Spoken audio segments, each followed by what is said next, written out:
Hi ಎಲ್ಲರಿಗೂ.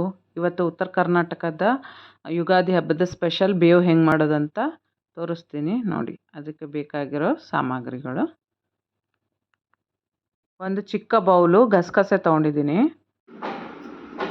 Watermelon seeds ಎಲ್ಲ, ಈಗ ಡ್ರೈ ಫ್ರೂಟ್ಸ್ ಎಲ್ಲನೂ ತೊಗೊಂಡು ನೀರಲ್ಲಿ ನೆನೆಸ್ಕೋಬೇಕು. 2 ರಿಂದ 3 ಅವರ್ ನೆನೆಸ್ಕೋಬೇಕು. ನೆನೆಸ್ಕೊಂಡು ಎಲ್ಲ ನೆನೆಸ್ಕೋಬೇಕು. 2 ರಿಂದ 3 ಅವರ್ ಅದನ್ನು ನೆನೆಸ್ಕೊಂಡು ಎಲ್ಲ ಸಿಪ್ಪೆ ಸುಲಿದು ಇವಾಗ ಮಿಕ್ಸಿ ಮಾಡ್ಕೋಬೇಕು.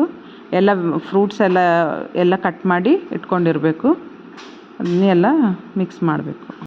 ಏಲಕ್ಕಿ ತೊಗೊಂಡಿದ್ದೀನಿ, ಏಲಕ್ಕಿ, ಜಾಜಿಕಾಯಿ 2 ಬೇಕು, ಹುಣಸೆ ರಸ, ಚಿಕ್ಕು, ಬಾಳೆಹಣ್ಣು, ಗ್ರೇಪ್ಸ್, ಆ್ಯಪಲ್, ಬೆಲ್ಲ ತೊಗೊಂಡಿದ್ದೀನಿ ಸ್ವಲ್ಪ, ಹುರ್ಗಡ್ಲೆ ಪೌಡ್ರು, ಸೋಂಪು ಎಲ್ಲ ಮಿಕ್ಸ್ ಮಾಡ್ಕೋಬೇಕು. ನೆನೆಸಿರೋ ಗಸಗಸೆನ ಹಾಕ್ಕೋಬೇಕು. ಗ್ರೈಂಡ್ ಆದಮೇಲೆ ಎಲ್ಲ ಫ್ರೂಟ್ಸು, ಕಟ್ ಮಾಡಿರೋ ಫ್ರೂಟ್ಸು ಸ್ವಲ್ಪ ಸ್ವಲ್ಪ ಹಾಕಿ ಮತ್ತು ಅದನ್ನೊಂಚೂರು ತರಿಯಾಗಿ ಗ್ರೈಂಡ್ ಮಾಡ್ಕೋಬೇಕು. ಗ್ರೈಂಡ್ ಮಾಡಿ ಆಮೇಲೆ ಗ್ರೈಂಡ್ ಮಾಡ್ಕೋಬೇಕು. ಏಲಕ್ಕಿ, ಜಾಜಿಕಾಯಿ, ಸೋಂಪು, ಬೆಲ್ಲನ ನೀರಲ್ಲಿ ಕಲಸಿ ಮಿಕ್ಸ್ ಮಾಡ್ಕೊಂಡಿದ್ದೀನಿ. ಕರಗಿದೆ ಅದು ಬೆಲ್ಲ, ಚೆನ್ನಾಗಿ ಕರಗಿಸ್ಕೋಬೇಕು.